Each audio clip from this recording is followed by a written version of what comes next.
ক্ষেতের আইল দিয়ে যাচ্ছি।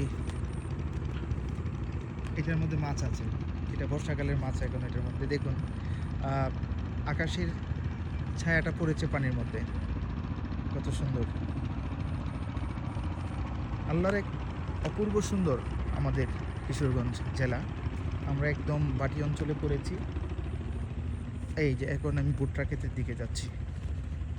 ওই যে আমি বাড়ি থেকে একটু দূরে চলে আসছি, এই যে বাড়িগুলো আস্তে আস্তে দূরের দিকে যাচ্ছে। এই যে বেলা ডুবন্ত ডুবন্ত ভাব, ডুববে ডুববে।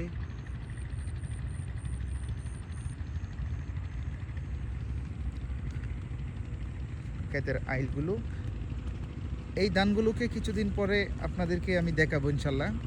দেখবেন কত সুন্দর দেখা যায়, কত সুন্দর। এটা বর্ণনা শেষ করা যাবে না। সব জায়গায় সুন্দর, বাংলাদেশের প্রতিটা জায়গায় সুন্দর, কিন্তু আমাদের এলাকাটা একটু ভিন্ন, একটু অন্যরকম। এখনও সেই গ্রামের যে ঘ্রাণ, সেটা এখনও পাওয়া যায় আমাদের এলাকায়। অনেক এলাকা থেকে তো উঠে যাচ্ছে সেই আঞ্চলিক যে গ্রামের এক সৌন্দর্য, কিন্তু আমাদের এখানে এখনও আছে।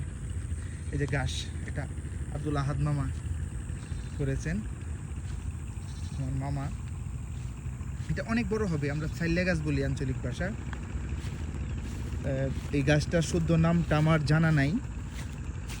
এই যে এটা খুব বড় হয়, গাছগুলো খুব বড় হয়। হ্যাঁ, এখানে রাতের বেলা শিয়াল আসে, অনেক শিয়াল আসে। এই যে এইখানে গাছগুলো অনেক বড়, তবে সাপ বা অন্যান্য কোনো কিছুর ভয় নেই, কোনো সমস্যা নেই। খুব বড় হবে এই গাছগুলো কয়েকদিন পরে। এই যে ট্রাক্টর গিয়েছিল ওই দিক দিয়ে, ট্রাক্টরের দাগ। এই যে ভুট্টা ক্ষেত। আমি একা আসছি এখানে, কিছুটা ভয় কাজ করছে। যদি দুইটা শিয়াল চলে আসে এই মুহূর্তে, তাহলে কিন্তু সমস্যা। আমি তো এইগুলোকে ভয় পাই। হ্যাঁ, একদম একাই চলে আসছি। আপনারা দেখেন আমার চারপাশে কেউ নেই।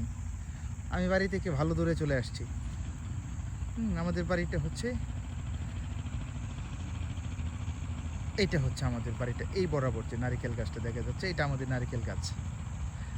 আর উপরে যে গাছটা দেখা যাচ্ছে, এটা হচ্ছে নারকেল গাছের পাশে যেটা, সেটা হচ্ছে একটা কদম গাছ। এটা আমাদের মসজিদের সামনে। দেখুন কতটা দূরে আসছি। যদি শিয়াল আমাকে এসে ধরে এই মুহূর্তে, আল্লাহ, কোনো সমস্যা নেই। ওরে বাবা, ইঁদুরের গর্ত। এই যে এগুলো ইঁদুরের গর্ত, বড় বড় ইঁদুর এখানে।